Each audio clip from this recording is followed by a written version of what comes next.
आज मैं आपको एक ऐसी कहानी सुनाने जा रही हूँ जिसमें है जादू, जिसमें है दोस्ती, जिसमें है बलिदान और जिसमें छुपी है एक बहुत बड़ी सीख। क्या आपने कभी सोचा है कि परियां सच में होती हैं? और अगर होती हैं, तो क्या हर परी के पास चमकदार पंख ही होते हैं? आज की कहानी है एक नन्ही सी परी मीरा की, जो रहती थी चांद से भी ऊपर, एक जादुई दुनिया चांदपुरी में।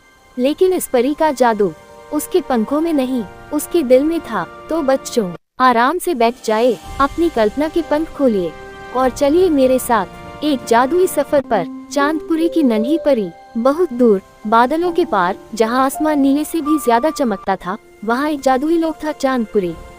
चांदपुरी कोई साधारण जगह नहीं थी। यहाँ घर चांद की किरणों से बने थे, रास्ते तारों से जगमगाते थे और पेड़ों पर फूल नहीं बल्कि चमकते सितारे खिलते थे। चांदपुरी में सिर्फ परियां रहती थीं। कोई बारिश की परी, कोई हवाओं की, कोई फूलों की, तो कोई खुशियों की। इसी लोक में रहती थी एक नन्ही सी परी जिसका नाम था मीरा। मीरा बाकी परियों से थोड़ी अलग थी। उसके पंख तो सुंदर थे, लेकिन उनमें वो तेज चमक नहीं थी जो दूसरी परियों में होती थी। जब बाकी परियां जादू से फूल उगा देती, मीरा को ज्यादा मेहनत करनी पड़ती। जब कोई कहता, मीरा तुम कमजोर हो, तो मीरा मुस्कुरा कर कहती, शायद, लेकिन मेरा दिल बहुत मजबूत है। मीरा को सबसे ज्यादा अच्छा लगता था धरती के बच्चों को देखना। वो बादलों के पीछे छुपकर बच्चों को खेलते, हंसते और कभी कभी रोते हुए देखती। एक रात जब चांद पूरा गोल था, मीरा ने धरती से आती एक रोने की आवाज सुनी। वो आवाज किसी बच्चे की थी। मीरा का दिल कांप उठा। वो उड़ती हुई चांदपुरी की सबसे ऊंची मीनार पर गई और नीचे झांका। धरती पर एक छोटा सा गांव था, सूरजपुर, और वहाँ एक लड़का बैठा रो रहा था। उसका नाम था नीरज। नीरज बहुत होशियार था, लेकिन बहुत गरीब था। उसके पिता बीमार रहते थे, माँ दूसरों के घर काम करती थी और नीरज स्कूल जाना चाहता था। उस रात नीरज बोला, काश कोई जादू होता, काश मेरी जिंदगी बदल जाती। मीरा ने पहली बार किसी इंसान की इतनी सच्ची दुआ सुनी।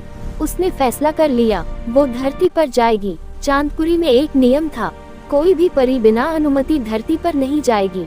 मीरा की गुरु परी ने समझाया, धरती की मदद करना आसान नहीं होता। लेकिन मीरा बोली, अगर जादू दूसरों की मदद न करे तो जादू का क्या मतलब। और उसी रात मीरा धरती पर उतर आई। मीरा ने खुद को एक साधारण लड़की में बदल लिया। वो नीरज के पास गई और बोली, तुम क्यों रो रहे हो? नीरज चौंक गया, तुम कौन हो? मीरा मुस्कुराई, मैं तुम्हारी दोस्त। नीरज ने अपनी सारी कहानी सुना दी। मीरा ने मन ही मन कहा, मैं तुम्हारी मदद जरूर करूंगी। मीरा चाहती तो जादू से सब ठीक कर सकती थी, लेकिन उसने कुछ अलग किया। वो नीरज को रोज पढ़ाने लगी, उसका हौसला बढ़ाने लगी। वो बोली, जादू सबसे बड़ा नहीं होता, मेहनत सबसे बड़ा जादू है। धीरे धीरे नीरज पढ़ाई में आगे बढ़ने लगा। एक दिन गांव में भयानक तूफान आया, फसलें खराब हो गईं, नीरज का घर टूटने लगा। मीरा ने जादू करना चाहा, लेकिन तभी उसके पंख दर्द करने लगे। चांदपुरी से संदेश आया, नियम तोड़ने की सजा मिलने वाली है। मीरा के पंख धीरे धीरे गायब होने लगे। वो जानती थी, अगर उसने आखिरी बार जादू किया तो वो हमेशा के लिए परी नहीं रहेगी। नीरज रोने लगा, मेरी वजह से तुम्हें दुख हुआ। मीरा बोली, अगर किसी की मदद करना गुनाह है तो मैं ये गुनाह खुशी खुशी करूँगी। मीरा ने आखिरी बार जादू किया। गाँव में बारिश थम गयी, नई फसल उगाए, नीरज को छात्रवृत्ति मिल गई और उसी पल मीरा के पंख पूरी तरह गायब हो गए। वो एक साधारण लड़की बन गई। मीरा अब धरती पर ही रहने लगी। उसने बच्चों को पढ़ाना शुरू किया। लोग उसे देवी कहते, लेकिन वो कहती, मैं सिर्फ मीरा हूँ। उधर चांदपुरी में सब परियां शर्मिंदा थीं। गुरु परी बोली, असली परी वही होती है जो बिना पंखों के भी दूसरों के लिए उड़ सके।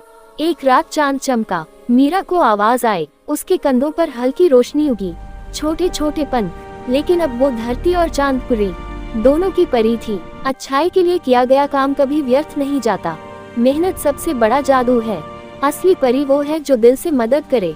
इंसानियत सबसे बड़ा धर्म है। अगर आपको ये कहानी पसंद आए हो तो इसे अपने दोस्तों के साथ जरूर शेयर करना और बताना कि आपको मीरा का कौन सा हिस्सा सबसे अच्छा लगा। मैं जल्दी ही एक और जादुई कहानी लेकर आऊंगी। तब तक के लिए मुस्कुराते रहो, अच्छे बनो और सपने देखते रहो।